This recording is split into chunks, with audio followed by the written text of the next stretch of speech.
हम्म, हाँ।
Sir good morning.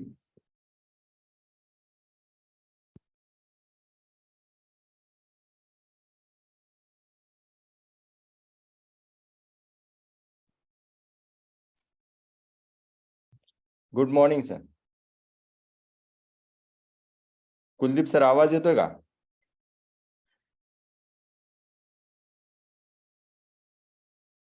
माझा आवाज येतोय का?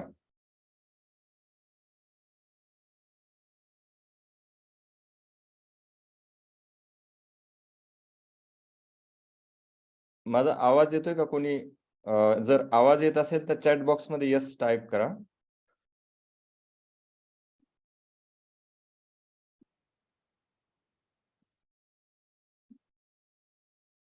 ओके.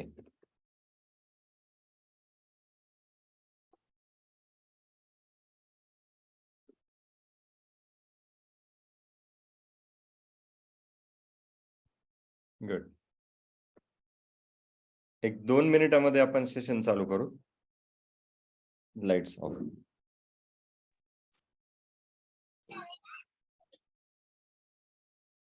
काय घ्यायचे ते?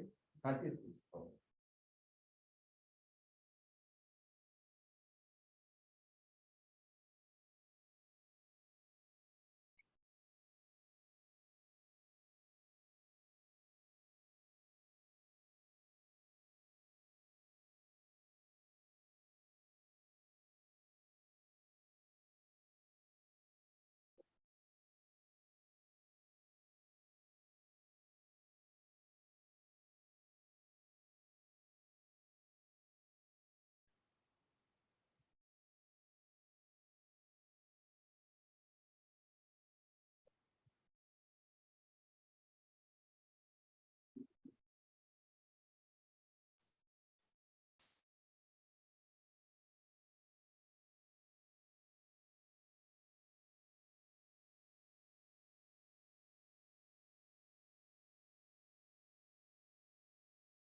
ओके.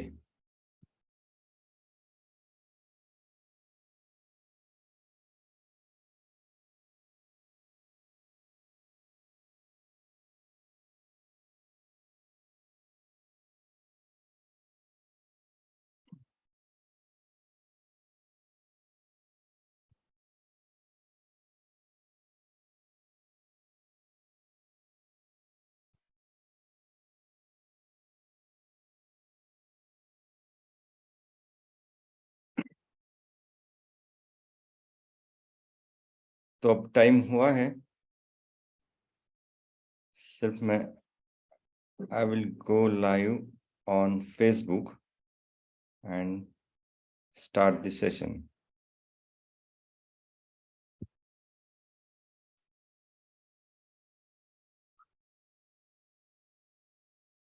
तब तक आपके कोई क्वेश्चंस है तो आप चैट बॉक्स में या डायरेक्टली आस्क मी.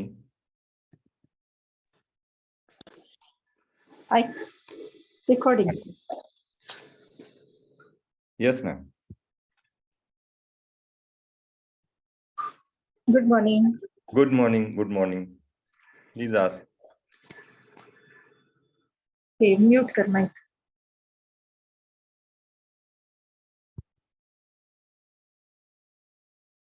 मैं अभी सिर्फ 1-2 मिनट में लाइव होता हूँ फेसबुक पे.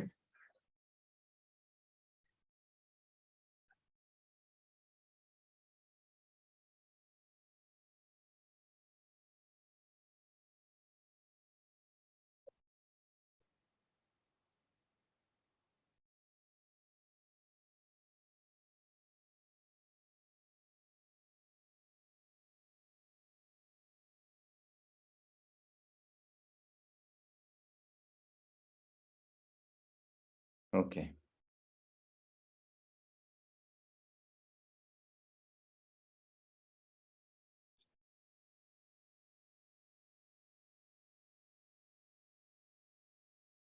All right.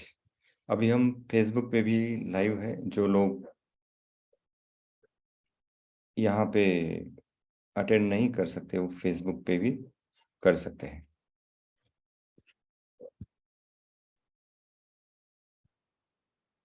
कर सकते हैं। ओके, कर सकते हैं। ओके,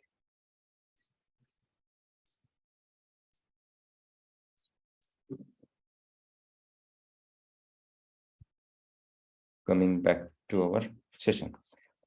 हाँ, तो स्टार्ट करेंगे। ये हिंदी सेशन इसलिए ले रहा हूँ, शायद यहाँ पे पूरे मराठी है, मगर कोई जो अदर स्टेट के लोग हैं उनके लिए हमें हिंदी लेना पड़ेगा। आप कोई भी भाषा में क्वेश्चन पूछ सकते हैं, मराठी, हिंदी या इंग्लिश।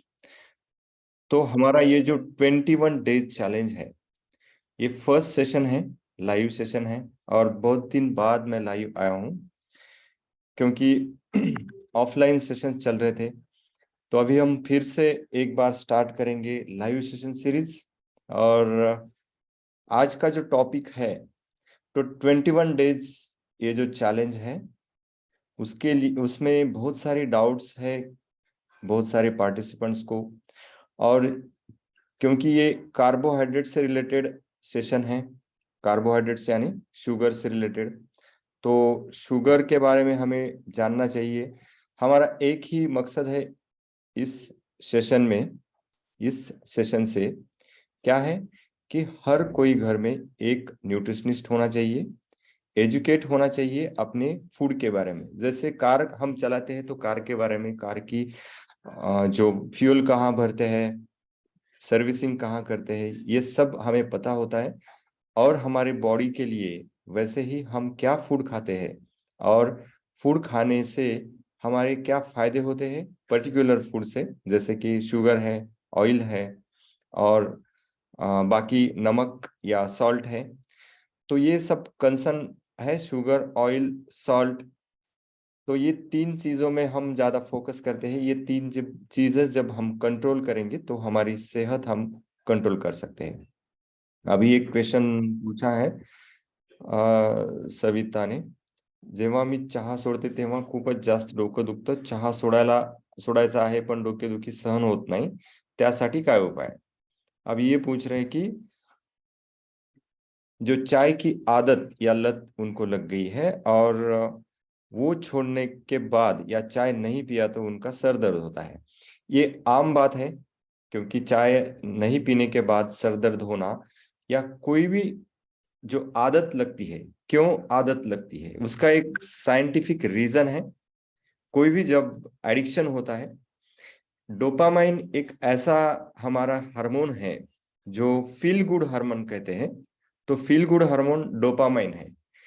जब आपको कोई चीज या कोई बात करने के लिए हम प्रोत्साहित करते हैं, या कुछ मोटिवेट करते हैं, यदि अगर वो नहीं हो पाती, तो फिर वो क्या होता है, उस चीज में डोपामाइन अगर कम हुआ है तो वो काम करने के लिए हमें मोटिवेशन नहीं मिलता। और जब कोई ऐसा ट्रिगर मिलता है, चाय है या कोई अच्छी चीज है या बुरी चीज है, जैसे कि कभी कभी किसको अल्कोहल अल्कोहल की भी अल्कोहल से भी डोपामाइन थोड़ा सा एनहांस होता है। डोपामाइन आपका अप हो जाता है या ऊपर चला जाता है। और डोपामाइन जब ऊपर हाई लेवल पे होता है, तो आपको, कोई तो ज्वाइन हो रहा है, तो वो डोपामाइन इसकी वजह से, अल्कोहल की वजह से भी अप हो जाता है। तो बार बार वो अप होने के लिए या हाई मिलने के लिए वो अल्कोहल की भी लत लगती है। वैसे ही चाय के बारे में भी होता है। चाय जब हम पीते हैं तो उसमें जो कैफीन है, कैफीन क्या करता है, कैफीन हमारा स्टिमुलेंट है, नर्व स्टिमुलेंट है।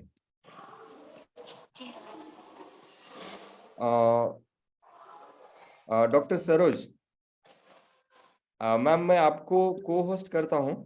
आप जो एंट्री कर रहे हैं ना लोग, तो उनको एडमिट करिए मीटिंग में, राइट।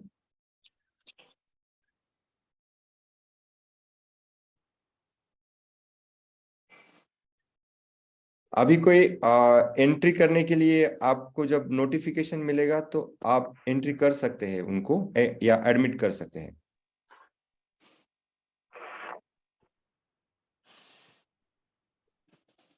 तो हमारा क्वेश्चन क्या था कि जब कोई चाय पीता है, चाय की आदत एडिक्शन होती है, तो डी एडिक्ट कैसे होना है, या हम जब चाय मिस करते हैं तो उस सर दर्द होता है। तो इसके कॉजेस जब हम समझेंगे क्यों सर दर्द होता है, तो हम डी एडिक्शन की तरफ जा सकते हैं। ये एक एडिक्शन है, चाय का भी एक एडिक्शन है। तो डोपामाइन स्टिमुलेशन मिलता है और वो हाई मिलने से आपको अच्छा लगता है जब चाय पीते हैं, तो क्योंकि उसमें कैफीन होता है। और ड्रॉप भी उतने ही जल्दी होता है जब हमारा कैफीन का या उसमें जो ग्लूकोज होता है वो जब खत्म होगा उसका पावर, तो 1 घंटे में और हम डिमोटिवेट होते हैं। वो जो हाई मिलता है या अच्छा महसूस होता है, फीलिंग जो अच्छी आती है, तो वो गुड फीलिंग चली जाती है और हमें और चाय पीने की इच्छा ब्रेन प्रोड्यूस करता है। तो इस तरह से हमें कोई भी एडिक्शन होती है और वो हाई जब हमें नहीं चाहिए, तो इस बारे में हम क्या कर सकते हैं। तो उसके लिए 2 चीजें करना है। एक तो अंडरस्टैंड योर मोटिवेशन, ये एसोसिएशन है। ये एसोसिएशन हमारे सबकॉन्शियस माइंड में चला जाता है। तो ये एसोसिएशन कैसे तोड़ना है मैं आपको बताऊंगा। बाजूला घे तुमचं लोणचं जैसे कि तिला काय टाकून द्यायचं ते डस्टबिन मध्ये टाकून म्यूट कर सकते हैं सब लोग, बाकी लोगों को डिस्टर्ब ना हो जाए। Sorry sorry sir sorry I think I muted कहाँ से म्यूट कर सकते हैं मैम? तो आप खुद को सब लोग म्यूट करिए, जब क्वेश्चन पूछना है आपको तभी आप अनम्यूट करिए। तो मैं कहा रहा था, ये लिंक चली जाती है, ठीक है। तो जब हाँ, ये डी एडिक्शन कैसे होना है, तो उसके लिए हमें एसोसिएशन ब्रेक करना है। जैसे कि आपका बच्चा कोई भी डॉक्टर के पास आपको जाना है ऐसा जब हम पूछते हैं उसको, तो क्या होता है, वो डर जाता है। तो उसके ब्रेन में एक एसोसिएशन बैठा है, डॉक्टर यानी इंजेक्शन, डॉक्टर और इंजेक्शन का एसोसिएशन। तो ये सबकॉन्शियस माइंड पे है। समझो आपको डॉक्टर के पास इंजेक्शन अभी तो नहीं होते, फिर भी हमारे सबकॉन्शियस माइंड में डॉक्टर यानी इंजेक्शन। तो ये एसोसिएशन ब्रेक करना है, तो आपको पहले तो उसको सिस्टमेटिक डिसेंसिटाइजेशन करना होगा। सिस्टमेटिक डिसेंसिटाइजेशन यानी क्या, कि चाय आपको एकदम बंद नहीं करना है, क्योंकि जब आप चाय नहीं बंद करोगे तो ब्रेन आपका, सबकॉन्शियस माइंड आपका क्रेव करेगा। तो उसके लिए बॉडी पेन होगी, आपका चिड़चिड़ापन होगा, या कोई भी ऐसे सिम्टम्स क्रिएट होंगे जो कि आपको चाय, आपको बॉडी प्रोड्यूस या कैसे भी हम चाय मांगने के लिए मजबूर हो जाए। This is the addiction process.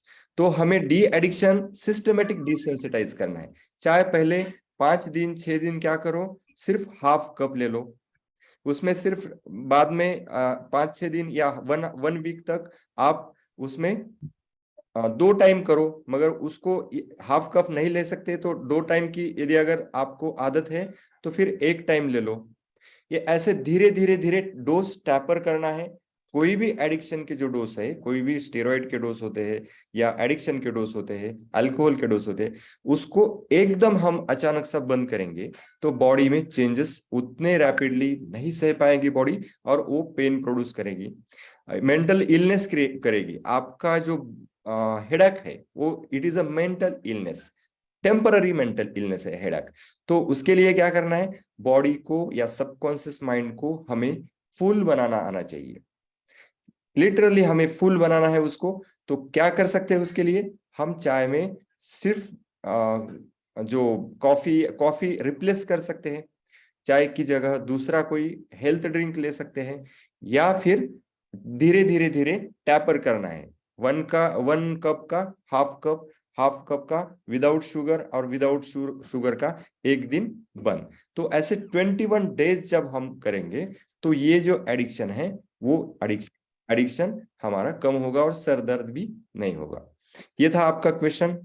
फिर आज का, अभी बहुत सारे लोग ज्वाइन हुए हैं। Dattatreya sir, welcome. Then Vaishali madam, welcome. Vasudha, welcome. Pradeep sir, Asha, Savita, Sushil, Meena, Gyanada, Sonali, doctor Vaibhav, Shivkanya, Karan, Swati, ये सब इन जो 21 डेज चैलेंज है, तो ये पार्टिसिपेंट्स है। और दुबई से डॉक्टर अविनाश, ये भी ज्वाइन हुए हैं। तो welcome to all of you. हम सेशन चालू करने जा रहे हैं अभी। मैं एक स्क्रीन शेयर करता हूं, और ये जो चैलेंज हमने क्रिएट किया है, तो ये चैलेंज का मकसद यही है कि आपके बॉडी में जो आदतें हैं, या तो बुरी हमारा रिफाइंड शुगर का जो एक विशियस साइकिल में हम जाते हैं, तो वो बताने cycle- पड़ मुंडे। ओके।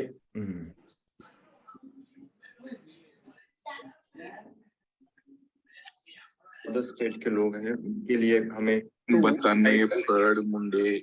वेट, शायद यहाँ पे स्क्रीन शेयर हुआ है क्या मेरा?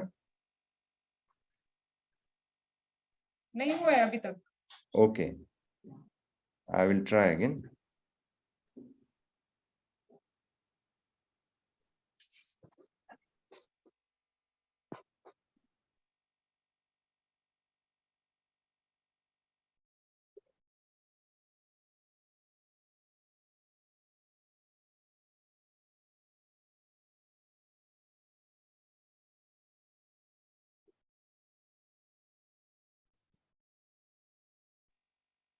शेयर हुआ है अभी? हाँ हुआ है, अभी हुआ है, सब दिख रहा है। Okay okay.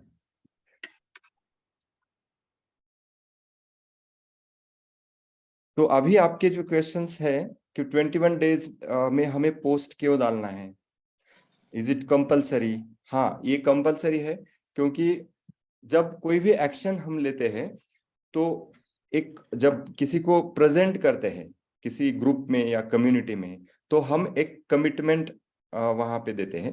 और कमिटमेंट हमें एक सबकॉन्शियस माइंड को पैटर्न बनाती है मोटिवेशन का। वहां पे जो डोस हार्मोन्स है, डोपामाइन, ऑक्सीटोसिन, सेरोटोनिन, एंडोर्फिन, तो वो सीक्रेट होते हैं और हमें मोटिवेशन मिलता है। हम हमारे गोल की तरफ जल्दी जाते हैं या स्टेडीली मोटिवेट होते हैं। इसलिए हमें पोस्ट डालना कंपलसरी है। फिर मोटिवेट करना है ग्रुप में, जो लोग कर रहे हैं उनको और मोटिवेशन मिलना चाहिए, इसलिए हमें उनको लाइक करना है, शेयर करना है, या उनको कुछ सजेशंस हम दे सकते हैं। कोई भी हेल्थ मैसेज हम उस ग्रुप में डाल सकते हैं या पोस्ट कर सकते हैं। तो ये थे कुछ कॉमन क्वेश्चंस जो 21 डेज में। और 21 डेज ही क्यों? क्योंकि ब्रेन का एक पैटर्न होता है, अराय होता है, और जो न्यूरॉन्स होते हैं, तो एक पैटर्न जब बनता है तो उसे हम कहते हैं एक आदत, या हमारे ब्रेन को एक जो एडिक्ट होना है तो वो हो जाती है। तो 21 डेज में हम वो पैटर्न बना लेते हैं। जैसे कोई नहर होती है पानी की, जब वहां पे बार बार हम एक खुदाई करते हैं और नहर बनती है, वैसे ही हम जब ब्रेन को हम हैमर करते हैं सेम एफर्मेशंस या सेम प्रोसीजर से, तो वहां पे एक पैटर्न बनता है और वो हमारी आदत बनती है। इसलिए ये चैलेंज हमने 21 डेज रखा है। ये रिफाइंड शुगर ही क्यों? हाँ, डायरेक्टली हम कीटो डाइट, पैलियो डाइट, बहुत सारे डाइट्स है, तो वो डाइट क्यों नहीं रखे? क्योंकि पहले बहुत सारे लोग तो स्टार्ट करने वाले हैं, बिगिनर्स है इसमें। तो जो रिफाइंड शुगर है उसमें जो कुछ भी केमिकल्स है वो हार्मफुल है, और इसके रिसर्च है। रिफाइंड शुगर है अभी, तो वो हमारी बॉडी के लिए बहुत ही हार्मफुल है। तो पहले वो एलिमिनेट करने के बाद हमारी बॉडी एक उसमें चली जाएगी, डाइट मोड में चली जाएगी। और जो साइड इफेक्ट्स है कार्बोहाइड्रेट्स के, जो बैड कार्बोहाइड्रेट्स हम जिसे कहते हैं, वो कम हो जाती है और बॉडी डिटॉक्सिफिकेशन होनी चाहिए। इसलिए पहला ये जो चैलेंज है 21 days sugar, no sugar challenge, ये हमने रन किया है। तो फिर जैसे कि हम बोलते हैं ज्यादा शुगर खाने से क्या हो जाता है, तो ये स्लाइड है। ओबिसिटी के कॉजेस है, और इसका मेन कॉज मैक्सिमम ऑयल होता है, एक्सेस ईटिंग होता है, और शुगर होता है। तो इसमें का हम शुगर जो है वो शुगर अब एलिमिनेट कर रहे हैं। तो जो मेन कॉज है ओबिसिटी का वो हम रिड्यूस कर रहे हैं। तो हमारा ओबिसिटी या जो वेट है वेट 100% कम होने में मदद होगी। वेट कम होने के लिए दूसरा एक फॉर्मूला है कैलोरी डिफिशियंसी। बहुत सारे लोग कैलोरी डिफिशिएंट रहते हैं। तो कैलोरी डिफिशिएंट यानी क्या, कि हम जितना खाना खर्च करते हैं खाते हैं बॉडी में, उससे ज्यादा खर्च करना है। तो खर्च कैसे कौन से फॉर्म में कर सकते हैं? एक तो एक्टिविटी, जैसे कि हम एक्टिव रहना है, बॉडी दिन भर एक्टिव ज्यादा रहने के बाद या एक्सरसाइज करने के बाद हमारी कैलोरीज बर्न होती है। और खाना जो कम खाते हैं हम, और वो जो डिफरेंस है, तो वो डिफरेंस का समझो 3000 हमारा रिक्वायरमेंट है डेली का 2000 कैलोरी, और हमने खाना खाया 1500 कैलोरी। तो जो 500 का डिफरेंस है 500 का, तो वो फैट से मिलता है एनर्जी बॉडी को, और वहां से फैट बर्न होती है। वेट लॉस यानी मेयरली द फैट लॉस, हम फैट लॉस करने को ही वेट लॉस कहते हैं। यदि बॉडी में 100 केजी की बॉडी है, तो उसमें पानी या वाटर लेवल कितना होता है 100 केजी में? अराउंड 65 to 70 केजी वाटर होता है बॉडी में, मैक्स 100 केजी के बॉडी में। क्योंकि 65 to 75% हमारी बॉडी में वाटर ही, कोणतं व्यसन नाही दादा, बाकी जो होता फक्त है मी हे खात असतो वो का है आपलं सोप. बाकी मला मसल्स कसं है, नाही खायचं. देन माझी इच्छा आहे की आपण बी खाऊ नये, पण आता ते कसं बोन्स सांगून है। होत नाही बदल. म्यूट स्वतःची करिए मानसिकता मैडम, लागते आणि होईल बाकी 3-4 दिवस मानसिक. जिसका भी आवाज आ रहा है ना, तो उनको म्यूट करिए, या नहीं म्यूट होते तो फिर एग्जिट करिए उनको। काम सगळं करतात, पण आरोग्य जपलं पाहिजे ना. करण चौहान, तो आपका म्यूट करिए आप। झाली. पण कसं आहे माहिती आहे का, करण प्लीज म्यूट शरीर हे युअरसेल्फ। अनमोल आहे, अमूल्य आहे. मी म्हणणं त्याबद्दल मला आनंद झाला, कारण की व्यापक आहेत की बुद्धिमत्ता आपली, की आपण त्याला म्हणतो आपण जेवताना जेवण चांगलं वाटतंय समोरच्या. पण कसं आहे, ते शरीर पुन्हा पुन्हा भेटत नाही ना. करणचं चालू झालं का काय? हा. काम चालू आहे. 2 ठिकाणी काम चालू आहे. सकाळी काय घरून निघलो मी. सरांचंच अनम्यूट झालं माझं. त्याला मी अनम्यूट करायचं होतं मला. आमच्या शेजारी ते अचानक भयानक सरांचंच अनम्यूट झाला तर कसं करू? सरांना सांग.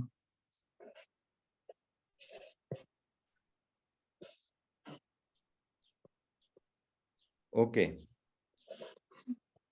ठीक है। तो इसलिए जो कुछ भी हम कार्बोहाइड्रेट्स है वो रिड्यूस करते हैं। अब इसको बदनाम क्यों किया है? कार्बोहाइड्रेट्स हम कम खाओ, शुगर कम खाओ, तो ये तो उसकी बदनामी हुई ना। मगर आपको पता है the main source of our fuel या एनर्जी क्या है? कार्बोहाइड्रेट्स है। म्हणजे एनर्जी का जो मेन सोर्स है अपनी बॉडी में, तो वो कार्बोहाइड्रेट्स ही होता है। तो हम कार्बोहाइड्रेट्स कम खाओ क्यों कहते हैं? क्योंकि मेन सोर्स तो है बॉडी का, एनर्जी के लिए मेन सोर्स कार्बोहाइड्रेट्स है। मगर कार्बोहाइड्रेट्स यदि अगर ज्यादा खाने में आए और बैड कार्बोहाइड्रेट्स ज्यादा खाने में आए, तो बॉडी हमारी स्टोर करती है फ्यूल जो है वो रिजर्व होता है, और वो फॉर्म होता है फैट। तो इसलिए पहले तो हमारे जो हम एक 25 साल 30 साल जब बैक जाएंगे, तो हमारा जो एक्टिविटी लेवल था वो बहुत ज्यादा था, क्योंकि मोबाइल नहीं थे, गाड़ियां नहीं थी, और एक्टिव हम किसी को मैसेज भी पहुंचाना है तो बहुत एक्टिव रहना पड़ता था। दिन भर 10,000 स्टेप्स इजीली हो जाते थे, इसीलिए हमें ज्यादा एनर्जी की जरूरत थी। और वैसे ही जेनेटिक्स हमारा बना है जो कि हमें कार्बोहाइड्रेट ज्यादा मिले, क्योंकि इंस्टेंट एनर्जी जब चाहिए तो कार्ब के सिवाय हमें दूसरा तो सोर्स नहीं है। बाकी जो इंस्टेंट के सिवा जो एनर्जी मिलती है वो है फैट से और मसल्स से। तो इसलिए हमें कार्बोहाइड्रेट्स एकदम बैलेंस स्टेट में चाहिए, और वो कौन से कार्बोहाइड्रेट्स खाना चाहिए, कौन से कार्बोहाइड्रेट्स हमें अवॉइड करना चाहिए, तो ये हम देखेंगे अगले इसमें। तो कार्बोहाइड्रेट्स क्या है? It is carbohydrates are the sugars, starches and fibers found in fruit, grain, milk, vegetable। जो ग्रेन है, ग्रेन में, वेजिटेबल में, मिल्क में, फ्रूट्स में, हनी में या शुगर केन में जो कुछ भी शुगर्स होती है या स्टार्चेस होता है तो उसे कार्बोहाइड्रेट्स कहते हैं। मैक्सिमम जो दुनिया में जो चीजें बनी है ये जो इसमें, तो हर एक में कार्ब है, कार्बोहाइड्रेट है। तो ज्यादा से ज्यादा जिसमें कार्बन है वो, जिसमें ऑक्सीजन, कार्बन और हाइड्रोजन से जो एटम्स है उसे हम कार्बोहाइड्रेट फॉर्म कहते हैं, और वो कार्ब का ही रूप है। तो डाइजेशन ऑफ कार्बोहाइड्रेट्स कैसे होता है, एक ब्रीफ मैं आपको बताऊंगा। जब हम कोई भी समझो बिस्किट खाया हमने, तो बिस्किट जब मुंह में हम लेते हैं तो वहीं से अपना कार्बोहाइड्रेट्स डाइजेशन स्टार्ट होता है, ब्रेकडाउन स्टार्ट होता है।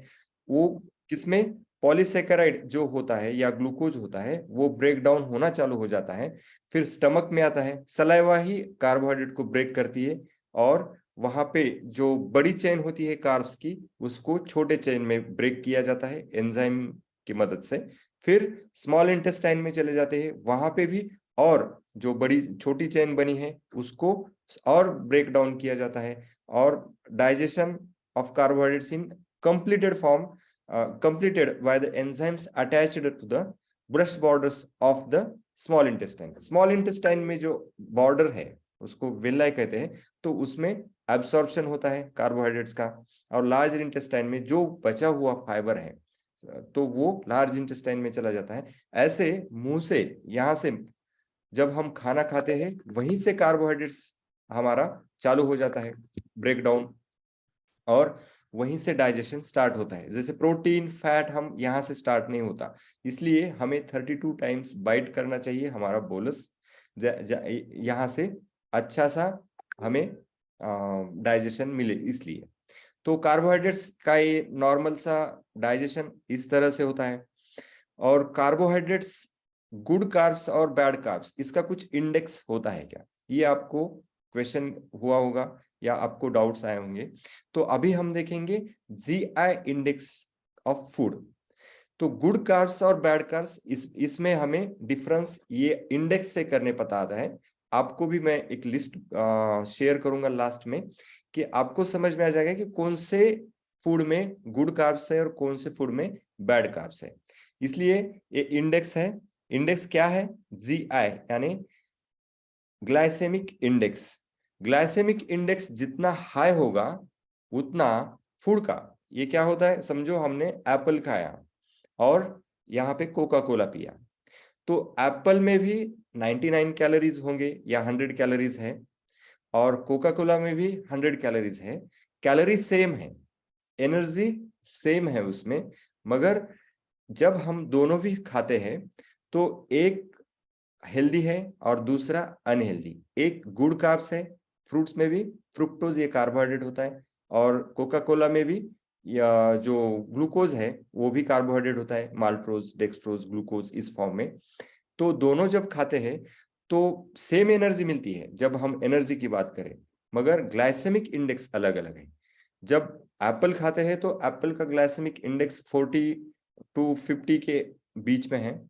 जो एनर्जी एप्पल की 100 कैलोरी हमें मिलने वाली है वो 3-4 घंटे तक लगते हैं, यानी ब्लड में ग्लूकोज रेज होने के लिए, अवेलेबल होने के लिए धीरे धीरे होता है, ग्लाइसेमिक इंडेक्स कम होने की वजह से।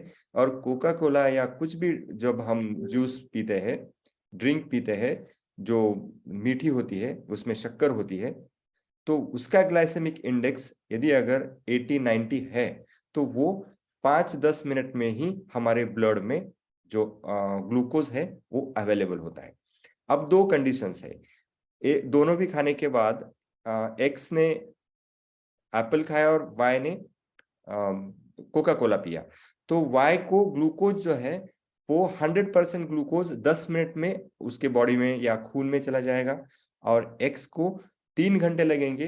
तो ग्लूकोज का ये जो ग्रीन दिख रहा है वो एक कर्व जो है वो वैसे दिखेगा, और जो ब्लू कर्व है वो दिखेगा कोका कोला में। तो उसकी शुगर लेवल हाई हो रही है। शुगर हाई होने के बाद जो शुगर को कंट्रोल करने वाला जो हार्मोन है इंसुलिन, तो वो भी हाई होता है, और वो इंसुलिन को कंट्रोल नहीं होता। और जो इंसुलिन क्या करता है, शुगर को यूटिलाइजेशन करता है, शुगर को जो एनर्जी फॉर्म में कन्वर्ट करने के लिए सेल में जो भेजना चाहिए ग्लूकोज, वो इंसुलिन की वजह से होता है। अब इंसुलिन भी ऊपर हो गया। यदि अगर बार बार ऐसे स्पाइक्स मिल रहे, इंसुलिन को बार बार ज्यादा प्रोड्यूस होना पड़ रहा है, तो एक दिन क्या होगा, इंसुलिन कम गिरेगा या सेंसिटिविटी कम होगी उस सेल की, और उसे ही कहते हैं डायबिटीज। तो ये एप्पल खाने के बाद इंसुलिन उतना ज्यादा हाइप नहीं होता या स्पाइक नहीं होता, जैसे कि कोका कोला खाने के बाद स्पाइक होता है, वो और स्पाइक नीचे उतना ही ड्रॉप होता है। एनर्जी आपको हाई मिलेगी एकदम कोका कोला पीने से, और उतनी ही तेज एनर्जी लेस भी होगी। इसलिए glycaemic index is the important term in food. Glycaemic index जिनका ज्यादा है वो फूड हमें समझना चाहिए कि वो बैड कार्बोहाइड्रेट्स में आते हैं, प्रोवाइडेड कुछ चीजें ऐसी है जो कि ग्लाइसेमिक इंडेक्स होने के ज्यादा होने के बावजूद भी हम खा सकते हैं।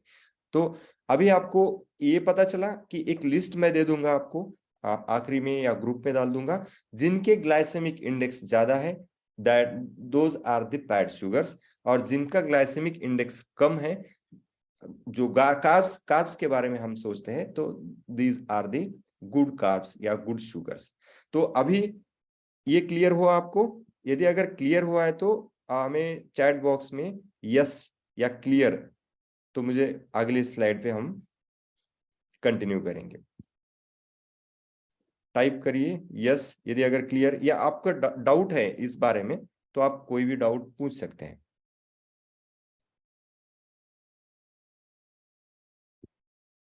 Yes, clear to all of you. चलते हैं नेक्स्ट स्लाइड।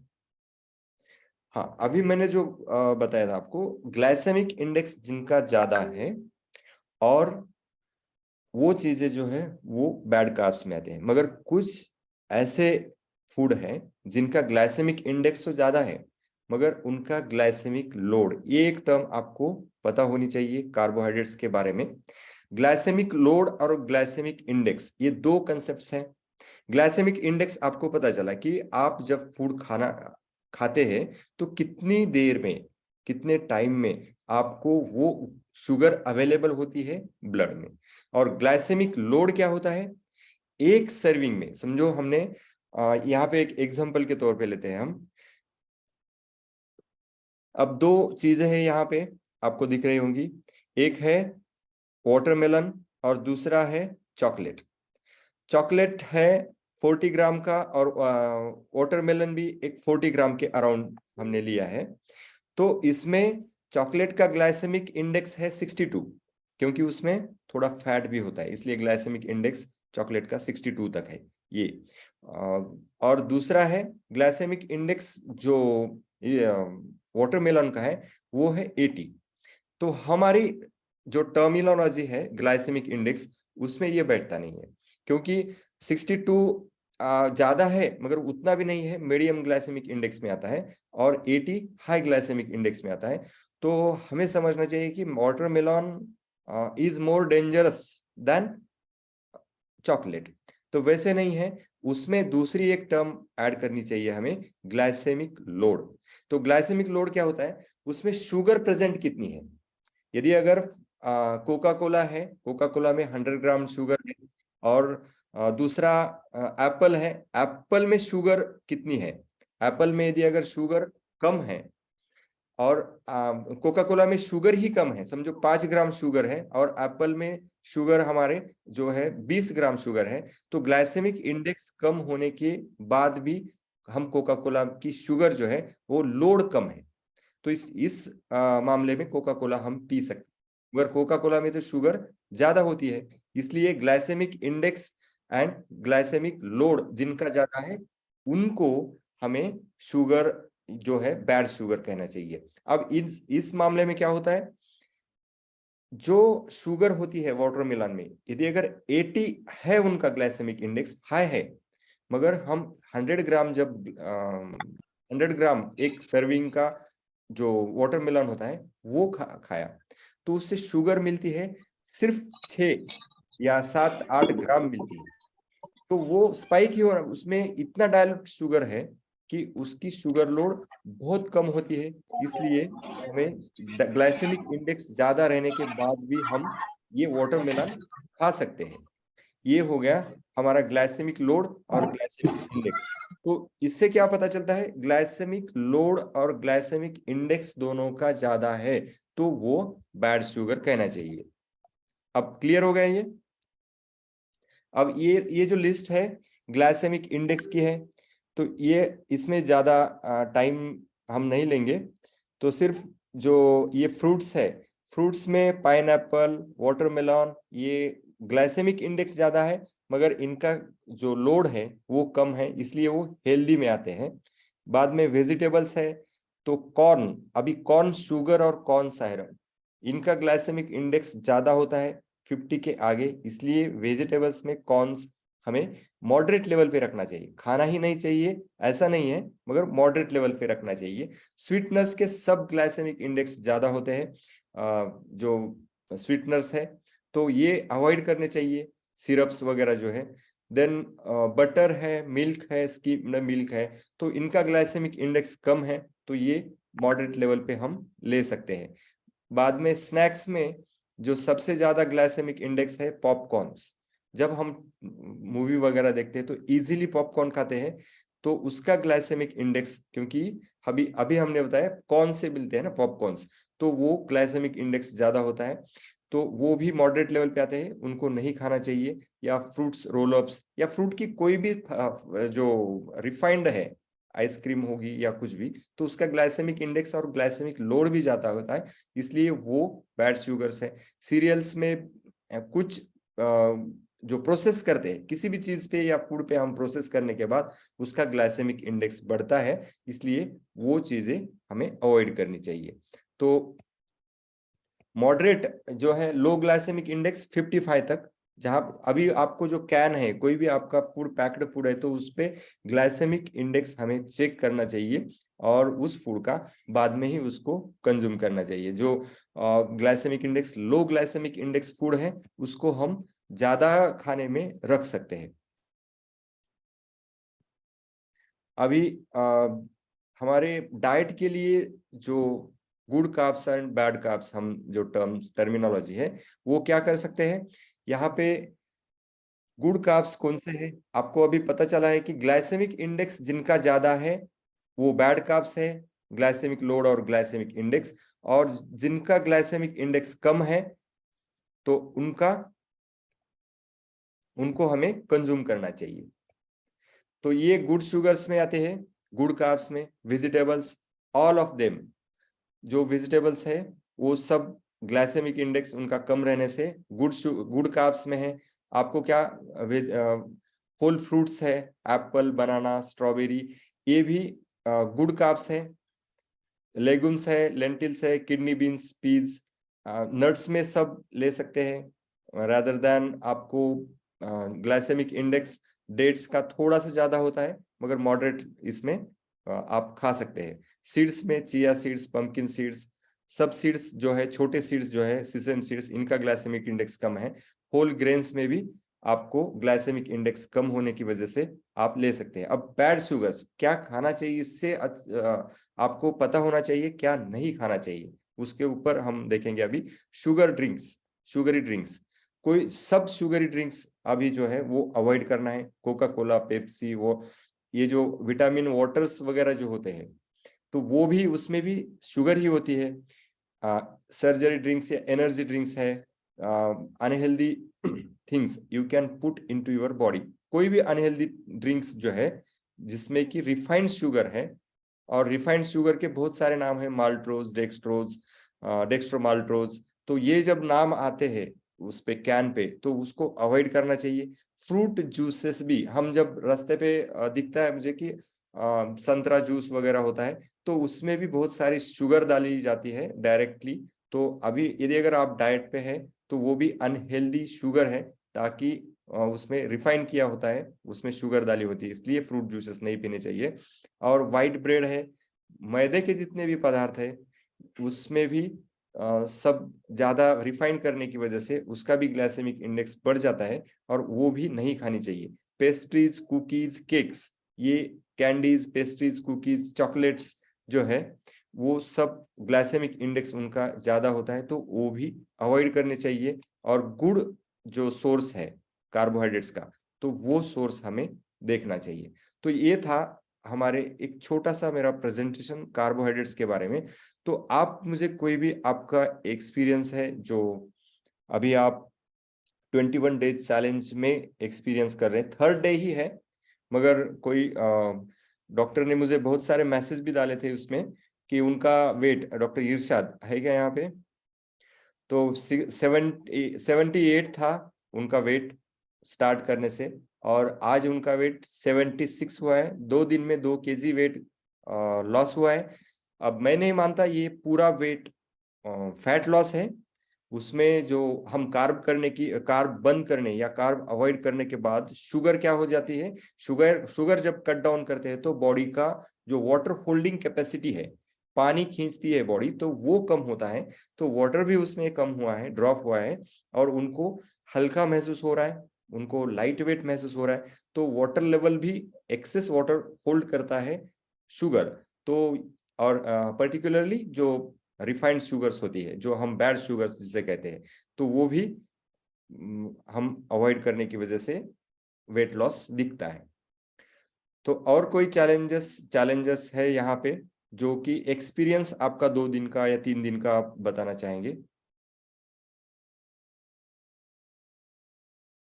मराठी में बोलो, हिंदी में बोलो।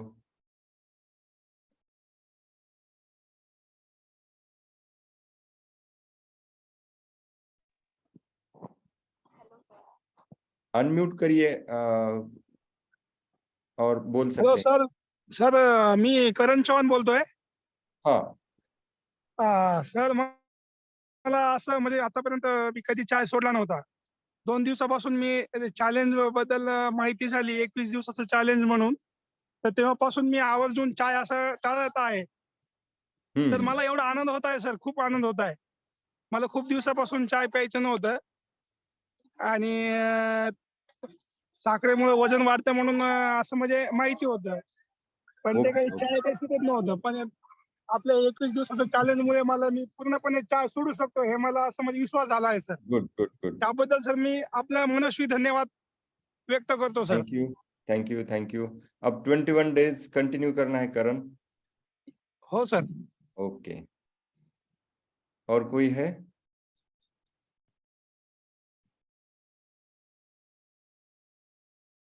वैभव, डॉक्टर।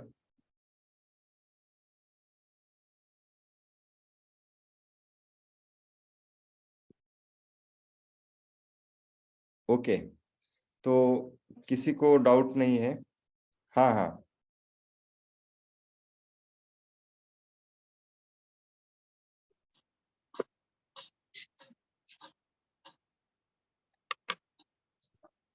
सर मला मील बद्दल विचारायचं होतं, हाँ हाँ, की दिवसांमधून किती मील घ्यायला पाहिजेत आपण?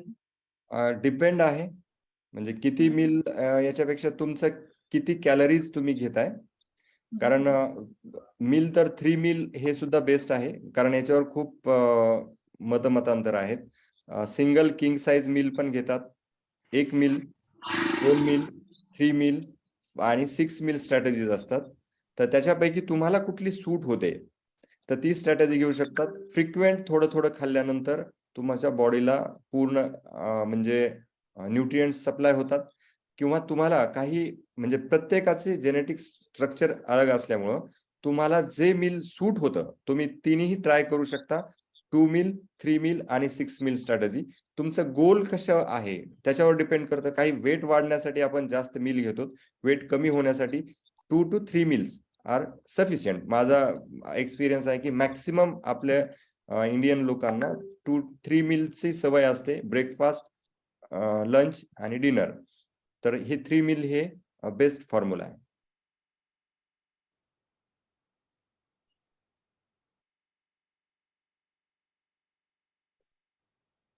सुशील सर, मी जिम मध्ये वर्कआउट करतो. राईस खाऊ शकतो का आणि कोणता खाऊ शकतो? बासमती खाऊ शकतो. ओके.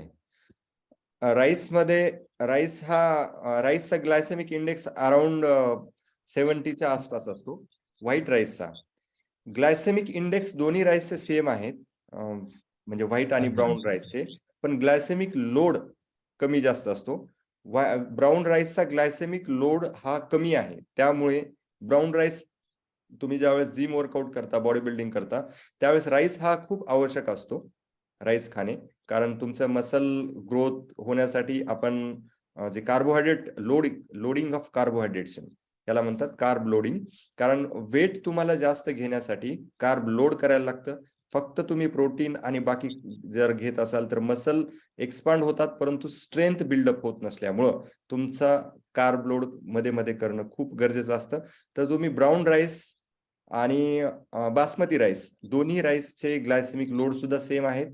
काही बासमती राईस जे आहेत तर ग्लायसेमिक लोड कमी आहे त्यांचा, त्याच्यामुळे तुम्ही बासमती राईस हा प्रिफर करा, प्रोव्हाइडेड की तुमचे बाकी कॅलरी मॅनेजमेंट आणि मॅक्रोज तुम्ही बरोबर ठेवले पाहिजेत.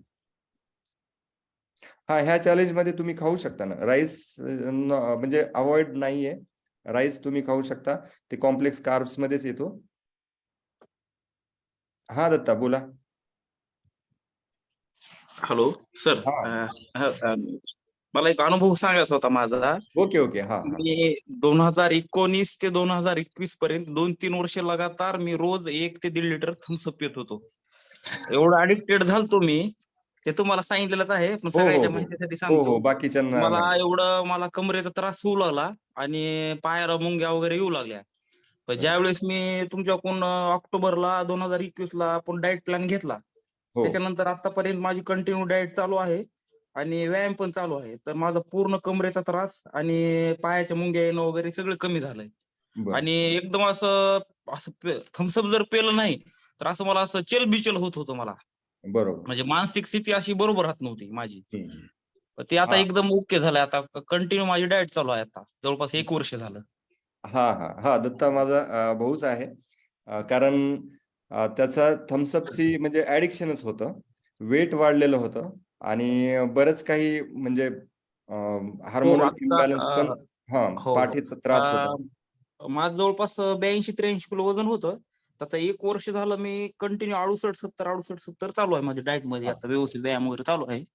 त्याच्या वर वाढलं नाही, काहीच नाही, एकदम प्रॉपर चालू आहे डाएट आणि एक्सरसाइज. त्याने खूप मेहनत घेतली, त्याचं कम्प्लीट ट्रान्सफॉर्मेशन म्हणजे त्यानं स्वतः केलं. म्हणजे मेंटली, फिजिकली आणि सोशली, म्हणजे त्याच्या सगळ्या ह्याच्यात एक खूप चांगलं उदाहरण आहे. आणि त्यानं स्वतः ठरवल्यामुळं म्हणजे इतका चेंज 80चा 60 पण झाला.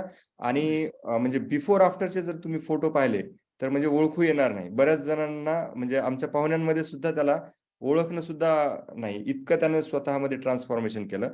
म्हणजे त्याच्या बॉडी लँग्वेज मध्ये चेंज झाला, त्याच्या बाकी त्याच्या बिझनेसमध्ये त्याचा फायदा झाला. आणि एक जो पॉझिटिव्हिटी असते तर ती पॉझिटिव्हिटी सुद्धा त्याला खूप चांगली मिळाली, फक्त लाईफस्टाईल चेंज केल्यामुळं. म्हणजे ह्या छोटे छोटे चेंजेस करत गेला.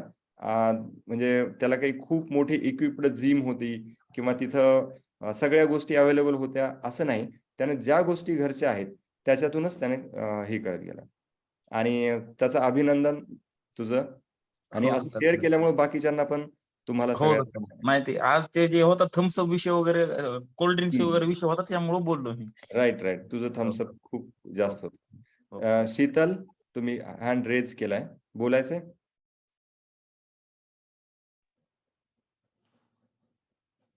Sir good morning. हा सर, गुड मॉर्निंग सर. तुम्ही आहेत? मी तुमचं इंट्रोडक्शन करून देतो सर. गोनारकर सर आहेत, मीडिया डिपार्टमेंट SRT मधले मीडिया डिपार्टमेंटचे डायरेक्टर आहेत. सर पण म्हणजे सेशन जॉईन केलेत, त्याबद्दल तुमचं धन्यवाद सर. नाही, मॅडम करतायत जॉईन, मी फक्त तुम्ही आले म्हणून आलो. Okay sir. थँक्यू दोघांनाही. तर आमचा एकत्रित असा प्रश्न आहे की बा हे 21 दिवसाचं जर चॅलेंज आहे साखर नाही, हम्म. पण पुढं पण साखरेला काय अल्टरनेटिव्ह असू शकतो? कारण आता इकडे मॉर्निंग वॉकला कॅनल रोडला फिरताना हम्म. रोज सकाळी लोक आम्हाला ऊसाचा रस पाजवतात, बाबा याच्यानं काय होत नाही. Okay okay. हम्म. तर ठीक आहे, 21 दिवस तर साखर बंद आहे, पण हम्म. पुढं हा सकाळी फिरून काय ऊसाचा रस वगैरे घेऊ शकतो का, कसा आहे? हो, खूप चांगला, म्हणजे खूप चांगला प्रश्न आहे सर. कारण आता ह्याच्यानंतर 21 दिवसानंतर मेंटेनन्स फेज असते. म्हणजे आता जर आपण साखर कमी करायला चालू केलेली आहे, मग मेंटेन होण्यासाठी काय करायचं? म्हणजे थ्रू आउट डे किंवा लाईफ आपण ह्या एवढ्या म्हणजे एका समुद्रात आहोत साखरेच्या, आणि ते न खाणं हे शक्य होणार नाही. तर त्याला काही अल्टरनेटिव्ह आपण देणार आहेत. आता ऊसाचा रस हा 1 ग्लास 1 दिवसामध्ये चालतो, परंतु जे प्री डायबेटिक किंवा डायबेटिक आहेत त्यांना तो अवॉइड करणं गरजेचं आहे. परंतु जे फिट आहेत, ज्यांचं म्हणजे SbO1ac जे 6.5च्या खाली आहे, तर ते एक ऊसाचा रस घेऊ शकतात. कारण त्याचा लोड कमी असतो, परंतु बाकी मिनरल्स त्याच्यामध्ये खूप आहेत चांगले. पण शुगर आणि ऊसाच्या रसामध्ये खूप सारा फरक आहे. कारण शुगर खूप केमिकली रिफाइंड असते, त्याच्यामुळं ती खूप म्हणजे डेंजर म्हणू शकतो किंवा बॅड म्हणू शकतो. आता हे स्वीटनर्स वापरायचे कुठले? कारण गोड हे आपल्या जेनेटिक्स मध्येच आहे. गोड हा क्रेविंग, हा गोड खाणं हे आपल्याला प्रत्येकालाच आवडतं. तर मग सगळं अवॉइड कसं करू शकतो? त्याच्यासाठी तुम्ही स्वीटनर म्हणून ज्यावेळेस लाडू आपण खातो, तर त्याच्यामध्ये हनी, त्याचबरोबर खारकेचं पावडर हे वापरू शकतात, म्हणजे खारीक पावडर. त्यानंतर जे स्टिविया सारखे आहेत, म्हणजे गुंजाच्या पानांपासून तयार केलेली स्टिविया, जी नॅचरल शुगर असते, ती पण वापरू शकतो. आणि ज्या काही गोड वस्तू आहेत फ्रुट्स मधल्या, तर त्या फ्रुट्स त्यातून खायच्यात. म्हणजे काय होतं, त्यांचा ग्लायसेमिक इंडेक्स कमी असतो आणि लोड कमी होतो. परंतु नॅचरल शुगर्स आपल्याला खाल्ल्यानंतर काही प्रॉब्लेम येत नाही, परंतु याला पण मर्यादा आहेत. आता केळी आपण खाऊ शकतो, केळीमध्ये खूप फुल्ली लोडेड असतात बाकी मायक्रोन्यूट्रिएंट सुद्धा, परंतु केळी खायच्या किती हे कॅपिंग करणं गरजेचं आहे. म्हणजे 1 ते 2 केळी, किंवा दिवसभरामध्ये तुमच्या जो 50%च्या वर तुमच्या कॅलरीच्या, तुम्ही 2000 कॅलरी खाताय, तर तुम्हाला मी ऑनलाईन आहे ना, तर 2000 कॅलरी खात असेल तर 1000 कॅलरीच्या वर तुम्हाला शुगर पासून कॅलरीज नाही मिळाल्या पाहिजे. म्हणजे 1 ग्लास ऊसाच्या रसामध्ये तुमच्या म्हणजे जवळजवळ ऊसाच्या रसामध्ये 30% तरी शुगर असते. म्हणजे 100 ग्राम जर असेल रस, तर 30 ग्राम शुगर तुमची गेलेली असते. म्हणजे 30 ग्राम 3 म्हणजे, आणि 30 इंटू 4 4 12, म्हणजे 120 कॅलरी तुमच्या एका ग्लास मधून गेल्या. म्हणजे 1.5 चपाती एवढा तुमचं कॅलरी त्या ग्लास मधून गेल्या. असं जर मी आता एक ती पूर्ण इंडेक्स देणार आहे, म्हणजे घरी कॅल्क्युलेट करू शकतो की आपली शुगर ही किती गेली. मग तुम्हाला दिवसभरामध्ये 1 ग्लास रस पिला, तर मग राईस तुम्ही बंद केला, किंवा तुम्ही 2 वाटी राईस खाणार तर 1 वाटी राईस कमी केला, तर तुमचा तो तिथं ऍडजस्ट करू शकतो. असं कॅलरी ऍडजस्ट करून आपलं माइंड म्हणजे जे की एक मेळ घालू शकतो आपण. परंतु असं करता आलं पाहिजे. आता आम्ही पण बऱ्याच वेळेस हॉटेलमध्ये काही रेस पण लावतो, म्हणजे गोड खाण्याच्या. तर तशा वेळेस खातो, आणि दुसऱ्या दिवशी मग त्याचं कव्हर अप करण्यासाठी आपल्याला शुगर फ्री करून टाकायचं 1 दिवस. म्हणजे डायरेक्टली स्ट्रिक्ट जेवढं राहाल तेवढं मग मेंटल स्ट्रेस येतो शुगरच्या बाबतीमध्ये. कारण क्रेविंग ह्या शुगरच्या नॅचरल असतात, परंतु ऍडजस्टमेंट ह्या आत्ताच्या लाईफस्टाईलला शुगर ही तेवढी अडॅप्टेड नाहीये. जेणेकरून आपल्या जेनेटिक्स मध्ये हजारो वर्षापासून शुगरची खूप गरज होती, परंतु आता सेडंटरी लाईफस्टाईल झाल्यामुळे इन्स्टंट एनर्जीची गरज नाही तेवढी, म्हणून ते कमी करणं गरजेचं आहे. म्हणून त्याला मेंटेनन्स फेज आपण 21 डेज नंतर देणार आहेत. म्हणजे कुठल्या पदार्थ कशा पद्धतीनं खायचे त्याचं एक सेपरेट सेशनच घेणार आहे, तर ते जास्तीत जास्त दिवस टिकून राहायला पाहिजे. Thank you sir, thank you. Okay sir, thank you. Sachin, तुम्ही हँड रेज केलेला आहे, विचारायचं काही? हॅलो सर, नमस्कार. नमस्कार. अतिशय स्तुत्य उपक्रम आहे सर हे. मी गंगाखेडून सुशील चव्हाण बोलतोय सर. मी ओके, तुम्हाला ओके. फिटनेस जिम मध्ये व्यायाम करताना पाहिलेला आहे मी. तुमची ओके, फ्लेक्सिबिलिटी, स्ट्रेंथ, स्टॅमिनावर खूप काम करताय. एक आयडियल म्हणून आम्ही पाहत होतो. आपली एवढी भेट झालेली नाही. पण थँक्यू मला जवळून पाहिलंय मी तर. ओके तर ओके हे उपक्रम जे करताय तुम्ही, कारण माझ्यामध्ये पण चेंज आलाय. मी डाएट कॉन्शियस आहे. मी खाण्यावर खूप हे करतोय. पण तुमच्यामुळं 1 महिन्यापासून मला चहाची सवय लागली होती. रोज मी ठरवायचं की मी चहा सोडायचं उद्यापासून. उद्या कधीच येत नव्हतं. आणि Right. मन आल्याबरोबर ड्युटी करून आल्यावर मागायचंच. नको म्हणायचं पण आणखीन मागायचंच. पण हे राईट 2 दिवसापासून आम्ही फॅमिलीमध्ये सर, पत्नी आणि 2 मुलं, आम्ही 21 दिवस असं पूर्ण कंप्लीट सोडायचं ठरवलं. आणि मी गावाकडे आज आलो तर मुलांनी कालपासून परवापासून काहीच खाल्लेलं नाहीये. आणि ते खायचंच नाही म्हणतात, एकमेकावर वास ठेवतोय आम्ही. म्हणजे ओके चहा प्यायचा का तरी नाही विचारत, पप्पा चहा प्या की म्हणून, म्हणजे हे करतात मला. पण मनात सुद्धा येत नाही, कल्पना येत नाही. काहीतरी असं चॅलेंज असेल ना, तर माणूस करतो, मोटिव्हेट राहतो. आणि राईट तुमच्या ह्याच्यामुळे मला खूप फायदा होत आहे सर याच्यामध्ये. आणि ओके क्रिकेटला आल्यावर आम्ही टीम भेटणार आहेत सर तुम्हाला बरेच दिवसापासून. आता मॅडम गेल्यानंतर तुम्ही नाहीत वाटतं तिकडे. हा नाही आता बरेच तुम्हाला दिवस भेटायची झाले. इच्छा आहे. जिमला एकदा भेट द्या सर अवश्य तिकडे नक्की आल्यानंतर. नक्की सुशील सर नक्की भेटूत. खूप छान वाटलं तुमचा हा म्हणजे फीडबॅक बघून, कारण प्रत्येक घरामध्ये असे चेंजेस होणं गरजेचं आहे. आपण मिशनच करतोय की प्रत्येक घरामध्ये एक फॅमिली न्यूट्रिशनिस्ट झाला पाहिजे. प्रत्येक एक तरी व्यक्ती हा न्यूट्रिशनिस्ट ज्यावेळेस होईल, म्हणजे न्यूट्रिशन बद्दल त्याला इन्फॉर्मेशन आणि नॉलेज मिळेल, तर ती पूर्ण फॅमिली आपण प्रिव्हेंट करू शकतो बाकी ह्या अक्वायर्ड डिसऑर्डर्सच्या अगेन्स्ट. तर हीच हो तर ना सर. movement सगळ्या मिळून आपण करू.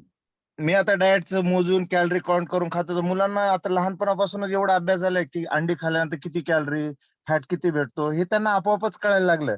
आणि Good. मेजरमेंट करून खातो मी, डाएटचं थोडंसं फॉलो करतो. त्यामुळे त्यांना सवय लागली. आणि फॅमिलीमध्ये आपण आयडियल म्हणजे आपोआपच त्यांना सांगावे लागत नाही. आणि हे Right. प्रत्येक फॅमिलीमध्ये म्हणताय हे खूप गरजेचं आहे. हे वाक्य आवडलं की मला न्यूट्रिशनची खूप गरज आहे. आणि Right. सगळ्या दुनियाची माहिती आहे आपल्याला, पण आपल्या न्यूट्रिशन बद्दलच माहिती नाही. आपल्या Correct. मनाबद्दल, शरीराबद्दलच माहिती नाही.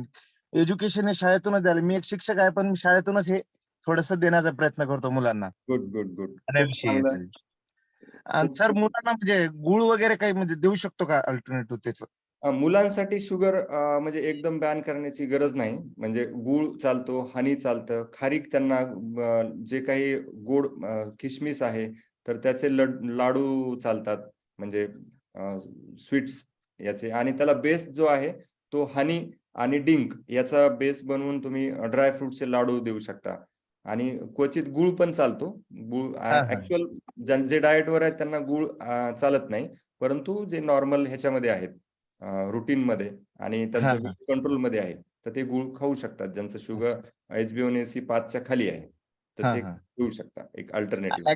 ऍक्च्युअली हे मुलांचा प्रश्न आहे की 21 दिवस आम्हाला नाही खायचं, तर आम्ही मध्ये आहेत तर आम्ही गूळ अल्टरनेटिव्ह करू शकतो का करू विचारावं शकता, मुलं नाही. करू शकतात. मुलांना काही प्रॉब्लेम नाही, कारण हा त्यांना चालेल. त्यांचं एनर्जी एक्सपेंडिचर हे खूप जास्त असतं. त्यामुळे हां, त्यांना ग्लुकोज जास्त लागतं, शुगरची हां, आवश्यकता हां. असते. किंवा स्पोर्ट्समन जे आहेत, जे हं, हं. खूप जास्त स्पोर्ट्स, म्हणजे आता तुम्ही सायकलिंग वगैरे करता वाटतं ना, हो सर. हो, हो. तर तुम्हाला प्री वर्कआउट मध्ये तुम्हाला ग्लुकोज किंवा इंट्रा वर्कआउट मध्ये सायकलिंग मध्ये ग्लुकोज तुम्हाला गरजेचंच असतं. मग ते ग्लुकोज म्हणजे ते चिकली कारण केळी कॅलरी खातो. बर्निंग असल्यामुळं तिथं हं. तुम्हाला साखरेची गरज असते. त्याच्यामुळे स्पोर्ट्समन मध्ये जास्त एनर्जी लागते, त्या ठिकाणी आपल्याला ग्लुकोज वापरलं जातं आणि तिथं ते घेतलंही पाहिजे. त्याच्याशिवाय ओके. नाहीतर पेंटिंग, चक्कर येणे, स्ट्रेंथ कमी होणे, तुमचा परफॉर्मन्स ड्रॉप होणे हे होऊ शकतो. म्हणून त्यावेळेस तुम्ही पण ते घेऊ शकता. एनर्जी ड्रिंक्स मध्येच, energy drinks it is a form of glucose. हां sir. Okay sir. Thank you. हां. थँक्यू. तर मला वाटतं की बराच वेळ पण झालेला आहे. तुम्ही सर्वांनी म्हणजे कंटिन्युअस इतका वेळ दिला आणि हे सेशन ऐकलं, त्याबद्दल धन्यवाद. पुन्हा एक वेळेस 21 डेज चॅलेंज मध्ये तुम्ही कंटिन्यू परफॉर्मन्स द्या, पोस्ट टाका आणि इतरांनाही मोटिवेट करा.